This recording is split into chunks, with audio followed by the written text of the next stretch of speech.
that the Senate do lawmakers reconvene amid an air of anticipation as President Tinubu's nominee is expected to appear before lawmakers in the upper chamber. This was the resolution. A correspondence from President Tinubu seeking confirmation of the ministerial nominee is read.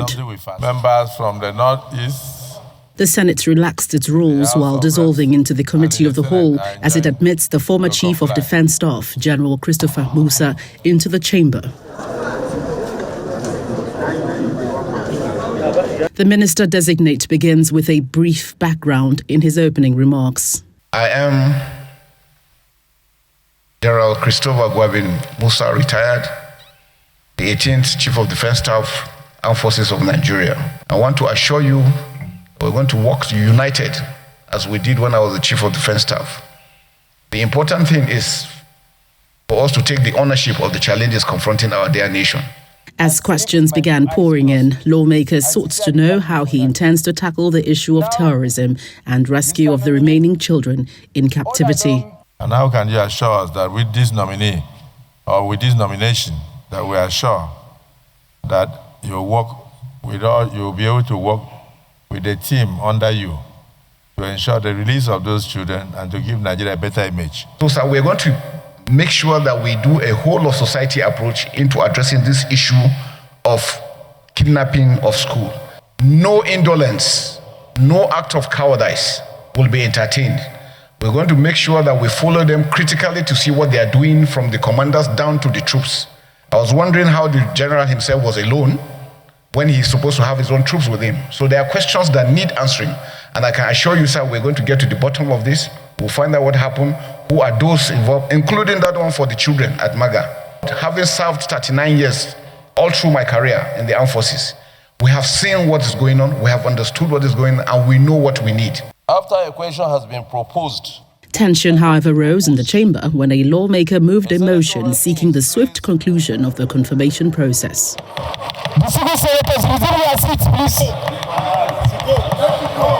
The motion was immediately met with strong resistance as several lawmakers objected, insisting that the nominee must be further interrogated. The chamber quickly became rowdy as senators demanded additional engagement.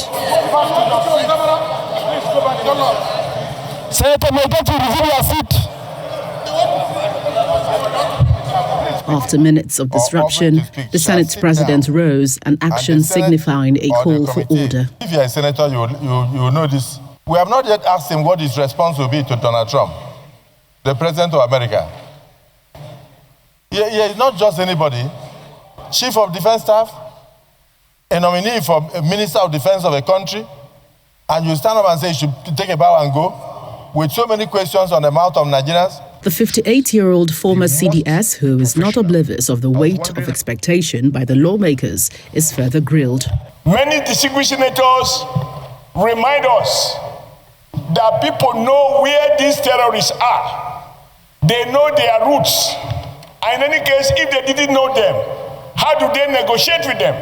Why are we seeing these bandits with super sophisticated guns, and our officers are confronting them still with AK-47?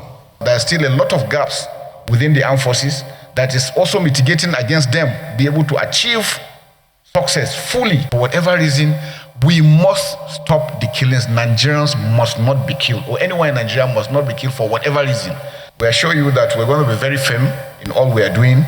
And everywhere we make sure that recruitments are going to be thorough. And again, it brings me back to a database. It makes it easier. If somebody comes for recruitment and has a number that you can check and see everything he's telling you, it makes it a lot easier. He underscores that negotiations with bandits is unacceptable. The nominee is then asked to take a bow and leave. Subsequently, the Senate approves and confirms the ministerial nominee. Will the Senate now approve the nomination of General Christopher Musa for appointment as Minister of the Government of the Federal Republic of Nigeria? Those in favor say aye, and those against say nay. The ayes have it.